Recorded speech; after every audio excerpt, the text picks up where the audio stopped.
ബെന്യാമിൻ എഴുതിയ ആടുജീവിതം എന്ന് പറയുന്ന പുസ്തകം സിനിമയാവുകയും അത് വലിയ തോതിൽ സ്വീകരിക്കപ്പെടുകയും ചെയ്യുന്നുണ്ട്. അതേ ചൊല്ലി ഇപ്പോൾ വേറൊരു പുതിയ വിവാദം.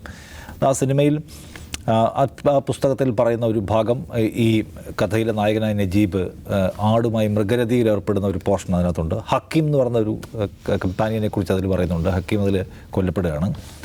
ഇതൊക്കെ യഥാർത്ഥ ജീവിതത്തിൽ ഉണ്ടോ എന്ന ചോദ്യത്തിന് വ്യക്തമായ ഉത്തരം നൽകാതിരിക്കുകയും ഇത്രത്തോളം അതിനെ ഉരുട്ടിക്കൊണ്ടുവരികയും ചെയ്തു. ഇപ്പോൾ എന്താ പറയുക, ബെന്യാമിൻ പറയുന്നു അതിന് സെൻസർ ബോർഡ് പെർമിഷൻ തന്നില്ല ഈ മൃഗരതി സീനിന്. ബ്ലസ്സി പറയുന്നു ഞങ്ങളത് ഷൂട്ട് ചെയ്തിട്ടേ ഇല്ല എന്ന്.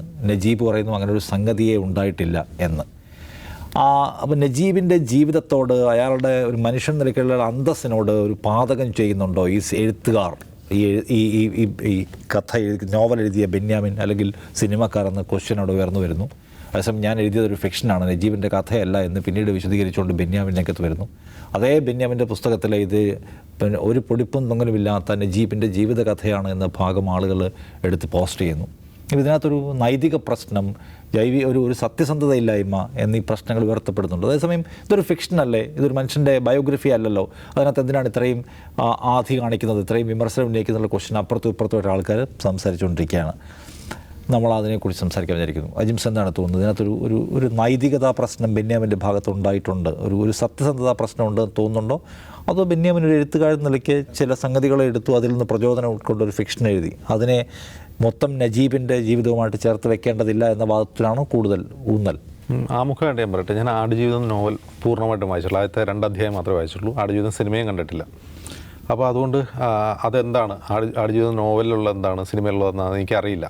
ഞാൻ ആകെ കണ്ടിട്ടുള്ളത് ഈ ആടുജീവിതം സിനിമയുടെ പ്രൊമോഷനുമായി ബന്ധപ്പെട്ട് ഷുക്കൂർ എന്നാണ് അദ്ദേഹത്തിൻ്റെ പേര്, അദ്ദേഹത്തിന് നജീബ് എന്നല്ല. അദ്ദേഹത്തിന് നജീബ് എന്ന് വിളിക്കുന്നത് തന്നെ ഒരു മാർക്കറ്റിംഗ് തന്ത്രമായിട്ടാണ് എനിക്ക് തോന്നിയിട്ടുള്ളത്.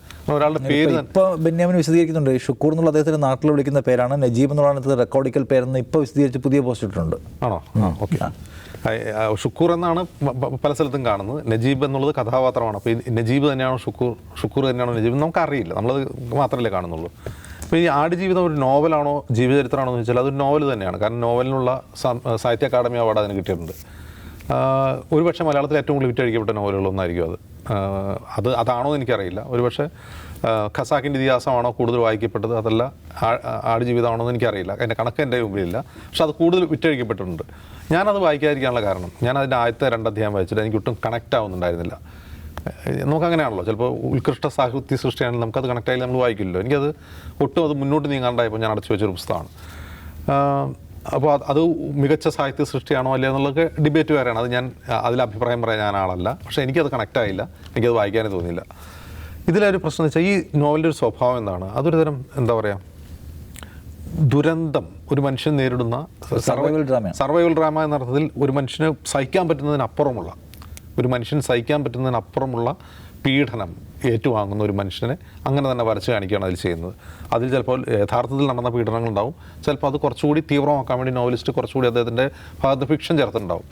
ഇതൊക്കെ സ്വാഭാവികമാണ്. ഇപ്പോൾ ഒരു റിയൽ സ്റ്റോറി നമ്മളൊരു ഫിക്ഷനാക്കി മാറ്റുമ്പോൾ ആ ഫിക്ഷനിൽ കുറച്ച് പൊടിപ്പുന്നങ്ങളൊക്കെ ചേർക്കും. ഇപ്പം നമ്മൾ തന്നെ, ഇപ്പോൾ ഒരു ഉദാഹരണം, നമ്മളൊരു ആത്മകഥ എഴുതുകയാണെന്നിരിക്കട്ടെ. ഞാൻ എൻ്റെ ആത്മകഥ എഴുതുകയാണ്. എന്തായാലും ഞാൻ അതൊരു പുസ്തകമാക്കി ഇറക്കാൻ ഉദ്ദേശിക്കുന്നുണ്ടെങ്കിൽ ഞാൻ അനുഭവിച്ചതിനേക്കാൾ കുറച്ചുകൂടി ഒരു 50 പൈസ കൂടുതലിട്ട് നമ്മളത് ചെയ്യും, അല്ലേ? കുറച്ചുകൂടി അത് മനോഹരമാക്കാൻ വേണ്ടി ഞാനന്ന് ചിലപ്പോൾ എനിക്ക് അതിലൊരു കുപ്പിച്ചിലും ഉണ്ടായാലും ഞാൻ പറയും ഞാൻ മരണം എപ്രാളത്താൽ കരഞ്ഞു എന്നൊക്കെയായിരിക്കും ഞാൻ എഴുതുക. അത് നമ്മളെ തന്നെ ഫേക്ക് ചെയ്യും. ആത്മകഥ എഴുതുമ്പോൾ നമ്മളെ തന്നെ ഫേക്ക് ചെയ്യും. അങ്ങനെ ഒരുപാട് ഫേക്ക് ആത്മകഥകൾ ഉണ്ടാവുന്നുണ്ട്. അത് മോശമായ കാര്യമൊന്നുമല്ല, കാരണം നമ്മൾ എഴുതുമ്പോൾ കുറച്ചുകൂടി തീവ്രമാക്കാൻ വേണ്ടി അത് എഴുതും. മറ്റൊരാളുടെ ജീവചരിത്രം എഴുതുമ്പോഴും കുറച്ച് ഫേക്ക് ചെയ്തിട്ട് എഴുതുക, അല്ലേ? എന്നാലാണ് അത് കുറേ കൂടി ആളുകളിലേക്ക് പെൻട്രേറ്റ് ചെയ്യാൻ വേണ്ടി. അതിനർത്ഥം ഈ മനുഷ്യൻ, ഈ കഥാനായകൻ അനുഭവിച്ച അനുഭവം ചെറുതാണെന്നല്ല. ഒരു മനുഷ്യന് സഹിക്കാൻ പറ്റുന്നതിനപ്പുറമാണ് അദ്ദേഹം സഹിച്ചിട്ടുണ്ടാവുക. ഒരു പക്ഷേ ഈ മലയാളിയുടെ പ്രവാസം തുടങ്ങി അവസാനിച്ചതിന് ശേഷം ഒരേ ഒരു നജീബ് മാത്രമല്ല ഉണ്ടായി കാണുക. കാരണം എൻ്റെയൊക്കെ ചെറുപ്പത്തിൽ ഞാൻ ഒരുപാട് കേട്ടിട്ടുണ്ട് ഇത്തരം കഥകൾ. അതായത് സൂപ്പർ മാർക്കറ്റിലും കടകളിലൊക്കെ ജോലിക്ക് വേണ്ടി വിസയായിട്ട് പോയിട്ട് ഒട്ടകത്തെ മേയ്ക്കാൻ. അത് കണ്ട് തമാശയാവും, നാട്ടിലൊക്കെ തമാശയ്ക്ക് പറയും അവനവിടെ ഒട്ടകം മേക്കലായിരുന്നു പണി. കാരണം ഈ ഒട്ടകം മേക്കൽ എന്ന് പറഞ്ഞാൽ എന്തായാലും ഫാമിലോ മരുഭൂമികളിലൊക്കെ ആയിരിക്കും. ഒരിക്കലും ഒരു ഹൈജീനിക് ആയിട്ടുള്ള സിറ്റുവേഷനിൽ ജീവിക്കാൻ കഴിയില്ല, നേരെ ഭക്ഷണം കഴിക്കാൻ പറ്റുന്നുണ്ടാവില്ല. അല്ലെങ്കിൽ നമ്മൾ വിചാരിക്കുന്ന ഒരു ഗൾഫുകാരുടെ പത്രാസ് അയാളുടെ അവിടുത്തെ റിയൽ ലൈഫിനുണ്ടാവില്ല. അത്ര ഒരുപാട് കഥകളുണ്ട്. അതിലൊരു വേറിട്ട കഥയാണ് നജീബിൻ്റെ കഥ. അപ്പോൾ ഇത് നോവലാക്കുമ്പോൾ അതിൽ അതിൽ ഫിക്ഷൻ്റെ എലമെൻ്റ് എത്രത്തോളം ആവും, അതിന് അത്തരം കാര്യങ്ങൾ നമ്മൾ ജഡ്ജ്മെൻറ്റലായിട്ട് പറഞ്ഞ കാര്യമില്ല. പക്ഷേ ഇവിടെ നടന്നൊരു പ്രശ്നം, ഈ നജീബ് ജീവിച്ചത് ആ ജീവിതം അങ്ങനെ തന്നെ താൻ പകർത്തി എഴുതുകയായിരുന്നു എന്നാണ് ഈ നോവലിൽ ഡിസ്ക്ലൈമറായിട്ട് അദ്ദേഹം പറയുന്നത്, ബെന്യാമിൻ. എനിക്കതിൽ കൂടുതലൊന്നും കൂട്ടിച്ചേർക്കേണ്ടി വന്നിട്ടില്ല. അപ്പോൾ സ്വാഭാവികമായിട്ട് നോവൽ വായിക്കുന്ന ഒരാൾ നജീബ് എന്ന മനുഷ്യനെ കാണാതിരിക്കുന്ന ഒരാൾ ആ നജീബ് അതൊക്കെ അനുഭവിച്ചിട്ടുണ്ടാവുമെന്ന് വിചാരിക്കുന്നു. എന്നാൽ ഈ സിനിമയുടെ പ്രൊമോഷന് വേണ്ടി ഈ മനുഷ്യനെ എഴുന്നള്ളിക്കുകയാണ് ഇതേ ബെന്യാമിനും ബ്ലസ്സിയും എല്ലാം ചേർന്നിട്ട്. അപ്പോൾ അതിൽ ബ്ലസ്സി നമ്മൾ കുറ്റം പറയേണ്ട കാര്യമില്ല, ബെന്യാമിനാണ് അത് കൂടുതൽ പ്രൊമോട്ട് ചെയ്യുന്നത്. അപ്പോൾ ഈ മനുഷ്യൻ വന്നിട്ട് ഇതൊക്കെ നിങ്ങൾ അനുഭവിച്ചതാണോ എന്ന് മാധ്യമങ്ങൾ ചോദിക്കുമ്പോൾ അയാൾ അസ്വസ്ഥനാവുകയാണ്.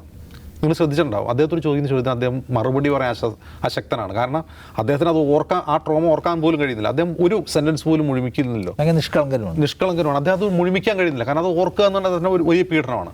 അപ്പോൾ അദ്ദേഹം അത് മുഴുമിപ്പിക്കുന്നില്ല. അതിനിടയ്ക്ക് ഈ നടക്കാത്തൊരു കാര്യം, അദ്ദേഹം തന്നെ നിഷേധിക്കുന്ന ഒരു കാര്യമാണ് മൃഗരതി. അത് ഈ നജീബ് എന്ന് പറഞ്ഞ പോലെ ഞാൻ ചെയ്തിട്ടില്ല എന്ന് പറയുന്നു. അതേസമയം നോവലിൽ അതുണ്ടെന്ന് പറയുന്നു. നേരത്തെ തന്നെ പറയുന്നു ഇതിൽ ഞാൻ പൊടിപ്പൊന്നും ചേർത്തിട്ടില്ല എന്ന് പറയുന്നു. പിന്നീട് അദ്ദേഹം വിശദീകരിക്കുന്നത് അങ്ങനെയല്ല, 70% എൻ്റെ ഫിക്ഷനാണെന്ന് പറയുമ്പോൾ അതിലൊരു ബൗദ്ധിക സത്യസന്ധതയില്ലായ്മയുണ്ട്. ബെന്യാമിനെ സംബന്ധിച്ച് ഈ ബൗദ്ധിക സത്യസന്ധതയില്ലായ്മ എന്നതിനപ്പുറം അദ്ദേഹത്തിന് കുറച്ച് പ്രതിഭാദാരിദ്ര്യമുണ്ടെന്നാണ് എൻ്റെ ഒരു വിലയിരുത്തൽ. ഞാൻ അദ്ദേഹത്തിൻ്റെ ഒരൊറ്റ പുസ്തകം വായിച്ചിട്ടുള്ളൂ. അത് അറേബ്യൻ നോവൽ ഫാക്ടറി എന്ന് പറയുന്ന ഒരു പുസ്തകം. അതിൻ്റെ കൂടെ നമുക്ക് ഫ്രീ ആയിട്ട് കിട്ടുന്ന വേറെ നോവലുണ്ട്. ആ പുസ്തകം ഞാൻ വായിച്ചില്ല, ഈ പുസ്തകം വായിച്ചുള്ളൂ. അതിൽ ബൗദ്ധിക സത്യസന്ധതയില്ലായ്മ എന്ന് പറയാൻ കാരണം അദ്ദേഹം കാര്യങ്ങൾ വേണ്ടത്ര ഗ്രഹിച്ചിട്ടല്ല അതിൽ എഴുതുന്നതെന്ന് എനിക്ക് തോന്നി. അതിൻ്റെ കാരണം എന്ന് വെച്ചാൽ അത് മുല്ലപ്പൂ വിപ്ലവത്തിൻ്റെ പശ്ചാത്തലത്തിൽ ബഹ്റൈൻ എന്ന് പേര് പറയുന്നില്ല, ഒരു തുറമുഖ നഗരത്തിൽ നടക്കുന്ന സംഭവവികാസങ്ങൾ. കാനഡയിൽ നിന്നൊരു ജേർണലിസ്റ്റ് ബഹ്റൈനിലേക്ക് വരുന്നു, അവിടെ ഉണ്ടാകുന്ന സംഭവവികാസങ്ങളാണ് അദ്ദേഹം നോവലിൽ. നല്ല രസമുള്ള പ്ലോട്ടാണത്. അതുകൊണ്ടാണ് ഞാൻ അത് വായിച്ചു തുടങ്ങിയത്.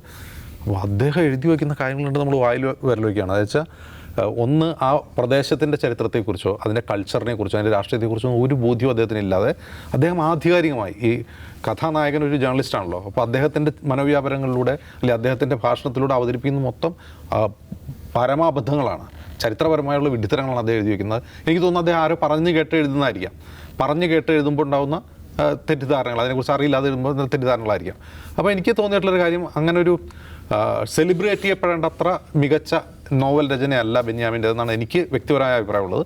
പക്ഷേ ബൗദ്ധിക സത്യസന്ധത എന്ന് പറയുന്നത് ഒരു മനുഷ്യൻ്റെ ഇൻറ്റഗ്രിറ്റിയുമായി ബന്ധപ്പെട്ടതാണ്, ഒരു മനുഷ്യൻ്റെ ഇൻറ്റഗ്രിറ്റിയായിട്ട് ബന്ധപ്പെട്ടതാണ്.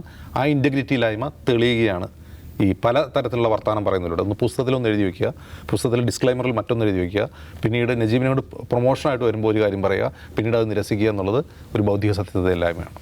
അല്ല, അപ്പുറത്തും ഇപ്പുറത്തും പലതരത്തിലുള്ള സിദ്ധാന്തങ്ങളും ന്യായീകരണങ്ങളൊക്കെ ആളുകൾ പറയുന്നുണ്ട്. പക്ഷെ ആത്യന്തികമായി നജീബ് എന്ന് പറയുന്ന ഇതിനെല്ലാം ഹേതുവായ ഒരു മനുഷ്യൻ്റെ അന്തസ്സിന് മുറിവേൽക്കുന്നുണ്ടോ ഇവിടെ? തീർച്ചയായും ഉണ്ടല്ലോ. എന്നുവെച്ചാൽ ഈ പറയുന്ന മൃഗരതി എന്ന് പറയുന്ന കാര്യം, അതിനെക്കുറിച്ച് എന്താണ്, അത് പുസ്തകത്തിൽ അങ്ങനെ എഴുതി വെക്കുന്നു. എന്നിട്ട് ഇപ്പോൾ സിനിമ ഇറങ്ങിയപ്പം ബെന്യാമിൻ എന്താ പറയുന്നത്, അത് ഷൂട്ട് ചെയ്തായിരുന്നു, പക്ഷേ സെൻസർ ബോർഡ് അലമ്പാക്കുന്നു, അവർ സർട്ടിഫിക്കറ്റ് ഇടേണ്ടി വരുന്നപ്പോൾ കളഞ്ഞതാണ്. ബ്ലസ്സി എന്താ പറയുന്നത്, ഷൂട്ട് ചെയ്തില്ല, അങ്ങനെ ഷൂട്ട് ചെയ്തില്ല. ഏതോ ഒരാൾ പച്ച കള്ളം പറയല്ലേ, ഒന്ന് കള്ളം പറയാണ്. രണ്ടാമത്തത് അതേക്കുറിച്ച് നജീബിനോട് ചോദിക്കുമ്പോൾ നജീബ് എന്താ പറയുന്നത്, നജീബ് അലിയാസ് ഷുക്കൂർ അങ്ങേരോട് ചോദിക്കുമ്പോൾ അങ്ങേര് എന്താ പറയുന്നത്, അങ്ങനെ സംഭവമേ ജീവിതത്തിലുണ്ടായില്ല. അപ്പം നോവലിൽ എന്തുണ്ട്, മൃഗരതിയുണ്ട്. നോവലിനെ കുറിച്ച് ബെന്യാമിൻ പറയുന്നത് എന്താണ്, ഇത് പൊടിപ്പും തൊങ്ങലുമില്ലാതെ ജീവിതം പറഞ്ഞതാണ്. ഇത് ജീവിത കഥയല്ല, ജീവിതമാണ് എന്നാണ് പറഞ്ഞത്. അവനവൻ അനുഭവിക്കാത്ത ജീവിതങ്ങൾ കെട്ടുകഥയാണെന്ന് തെറ്റിദ്ധരിക്കും ആളുകൾ. അങ്ങനെയല്ല, നിങ്ങൾ ഇത് ഇയാൾ അനുഭവിച്ച ജീവിതം എന്ന് പറഞ്ഞാൽ അങ്ങേരെ ഈ നജീബ് എന്ന് പറയുന്ന ആളെ അപഹസിക്കുകയല്ലേ ചെയ്യുന്നത്. എന്തുമാത്രം മോശപ്പെട്ടൊരു കാര്യമാണത്. നോക്കണം, ഈ മരുഭൂമിയിൽ സർവൈവലിന് വേണ്ടി കഴിയുന്ന ആ മനുഷ്യൻ ഈ ആടുകളുമായി രതിയിലേർപ്പെട്ടു എന്നാണല്ലോ ഈ പച്ച കള്ളം എഴുതി വെച്ചിരിക്കുന്നത്. എത്ര ലക്ഷങ്ങൾ വായിച്ചതാണത്. എന്നാൽ അങ്ങേയറ്റം മോശമാണ്. ഭൗതികമായ സത്യസന്ധത ഇല്ലായ്മ മാത്രമല്ല, വളരെ വൃത്തിഹീനമായൊരു പരിപാടിയാണ്, വൃത്തികെട്ട പരിപാടിയാണ് ബെന്യാമിൻ ചെയ്തിരിക്കുന്നത്. അതിൻ്റെ പേരിൽ അങ്ങേര് ചോദ്യം ചെയ്യപ്പെടുക തന്നെ വേണം. പിന്നെ ഇപ്പോൾ നേരത്തെ അജിംസ് ഇപ്പോൾ ഖസാക്കിൻ്റെ ഇതിഹാസം, ആടുജീവിതം, ഈ രണ്ട് നോവലുകളെ കുറിച്ച് പറഞ്ഞു. ഇപ്പോൾ ഖസാക്കിൻ്റെ ഇതിഹാസം അല്ലെങ്കിൽ ആ ഒരു ജോണറിൽപ്പെട്ട നോവലുകൾ, അത്തരം കൃതികൾ എന്തുകൊണ്ടാണ് നിരന്തരം അതേക്കുറിച്ച് സംസാരിക്കുകയും വായിക്കപ്പെടുകയും അതേക്കുറിച്ച് തിസീസുകൾ ഉണ്ടാകുന്നു, വിമർശനം, നിരൂപണങ്ങളൊക്കെ നിരന്തരം ഉണ്ടാകുന്നു വെച്ചാൽ അതൊക്കെ ഈ കാലാധിപർത്തിയായ സാഹിത്യ സൃഷ്ടികൾ എന്ന് പറയാവുന്ന കാലത്തെയും ട്രാൻസെൻഡ് ചെയ്ത് പോകാൻ മാത്രം ശേഷിയുള്ള ആഴമുള്ള രചനകളാണ്. ആ നിലയ്ക്ക് ചോദിക്കുമ്പോൾ നോക്കുമ്പോൾ അങ്ങനെ ഒരു ആഴമുള്ള രചനയേ അല്ല ആടുജീവിതം എന്ന് പറയുന്നത്. ആടുജീവിതം നല്ല വായനാസുഖമുള്ള യെസ് ഓഫ് കോഴ്സ് നല്ല ഉദാഹരണം, നല്ലൊരു ഫീച്ചറാണ്, നല്ലൊരു ഫീച്ചർ റൈറ്റിംഗ് ആണ്. എന്തുകൊണ്ടത് ഇത്രയധികം വായിക്കപ്പെടുന്നു വെച്ചാൽ, ഒന്ന് അത് ഭയങ്കരമായി അതിൻ്റെ പ്രപ്പോർഷനേക്കാൾ അധികം ആഘോഷിക്കപ്പെട്ടിട്ടുണ്ട്.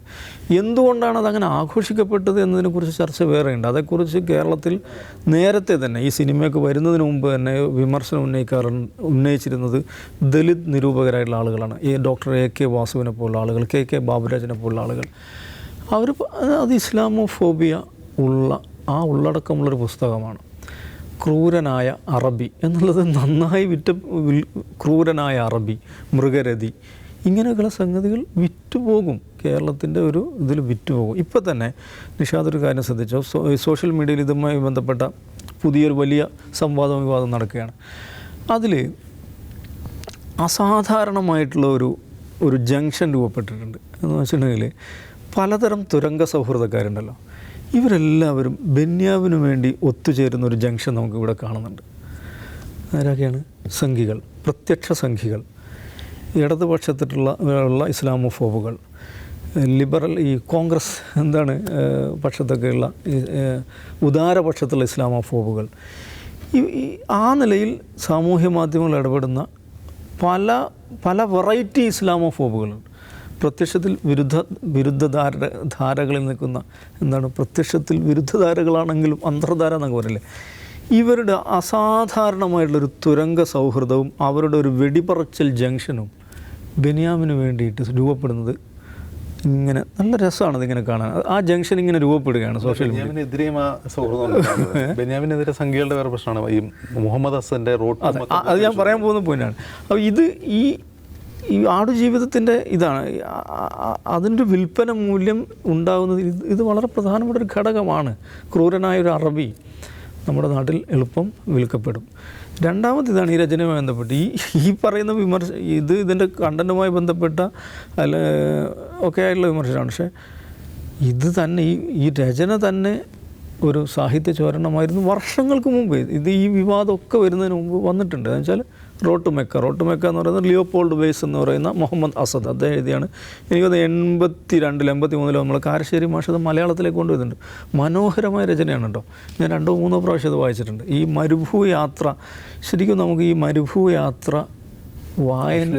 വിഷ്വലൈസ് ചെയ്യണമെങ്കിൽ ആ പുസ്തകം വായിച്ചാൽ അപ്പോൾ അതിൽ ആ എലമെൻറ്റുകൾ ധാരാളമായിട്ട് ഇതിനകത്ത് ഉപയോഗിച്ചിട്ടുണ്ട്. അതൊരു ആരോപണമല്ല, അതൊരു വസ്തുതയാണ്. അത് നമ്മൾ രണ്ടും ഇങ്ങനെ നിവർത്തി വെച്ചാൽ നമുക്കത് മനസ്സിലാക്കാൻ പറ്റും. അപ്പോൾ ഇത് പറയുന്ന ബൗദ്ധികമായ സത്യസന്ധത, സാഹിത്യപരമായ രചനാപരമായ സത്യസന്ധത, ഇതൊന്നും ഇദ്ദേഹത്തിനുണ്ടായില്ലെന്ന് മാത്രമല്ല, ഈ പറയുന്ന ഒരു നിസ്സഹായനായ മനുഷ്യനെ ജനങ്ങൾക്ക് മുമ്പിൽ വഷളാക്കി എന്നുള്ളത് കൂടെ ബെന്യാമിൻ ചെയ്ത അപരാധമാണ്. നമ്മൾ എത്രയൊക്കെ സിദ്ധാന്തങ്ങൾ കൊണ്ട് നിരാകരിക്കാൻ ശ്രമിച്ചാലും നമ്മുടെ ഇടയിൽ ജീവിക്കുന്ന നജീബ് എന്ന് പറയുന്ന മനുഷ്യൻ അനുഭവിച്ച യാഥാർത്ഥ്യങ്ങൾ, ആ ഇമോഷണൽ കണക്റ്റാണ് നമുക്ക് ആ പുസ്തകത്തോടും ആ സിനിമയോടും ഉള്ളത്. ആ ഇമോഷണൽ കണക്റ്റ് ഇല്ലെങ്കിൽ ആ സിനിമയ്ക്കോ ആ പുസ്തകത്തിനോ ഒരു റിലവൻസും ആ നിലയ്ക്കില്ല. അതുകൊണ്ട് ആ മനുഷ്യനോട് അന്യായം ചെയ്യാതിരിക്കാനുള്ള ബാധ്യത സിനിമയ്ക്കിടെ പിന്നിലും പുസ്തകത്തിന് പിന്നിലും ഒക്കെ പ്രവർത്തിച്ചവർക്കുണ്ട് എന്ന് പറയണം. നാളെ ഇരിക്കാം. നമസ്കാരം.